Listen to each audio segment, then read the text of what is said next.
புத்தியுள்ள ஸ்திரீ, புத்தி இல்லாத ஸ்திரீ. ஒன்று ஸ்பிரிச்சுவல் டெட்னஸ், இன்னொன்று ஸ்பிரிச்சுவல் அவேர்னஸ்.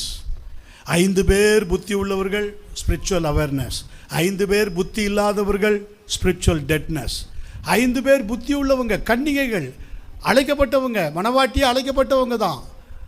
மணவாளன் வருவதற்கு எதிர்கொண்டு போகிறதுக்கு அழைக்கப்பட்டவங்க தான். சபை தான், சபையை தான் குறிக்குது. சபையில் ரட்சிக்கப்பட்டவங்க தான். 5 பேர் புத்தி உள்ளவங்க, 5 பேர் புத்தி இல்லாதவங்க. புத்தி உள்ளவங்க கையில் என்ன இருந்தது? எண்ணெய் இருந்தது, தீவெட்டி இருந்தது, என்ன பாத்திரத்தில் கூட என்ன இருந்தது, கூட என்ன இருந்தது? Alertness, awareness. ஒருவேளை தீந்து போச்சுன்னா, ஒருவேளை இது தீந்து போச்சுன்னா, ஆமென். இந்த உலகத்தில் நடக்கிற போராட்டம், பிரச்சனை, பல காரியங்கள், நீங்கள் சேர்த்து வச்சிருக்கிற கிரேஸ், அபிஷேகம், வல்லமை, அனாயிண்டிங், பரிசுத்தம், இதெல்லாம் அன்னன்னைக்கு புதுப்பிக்கப்படணும். அன்னன்னைக்கு சார்ஜிங் ஏற்றணும். அன்னன்னைக்கு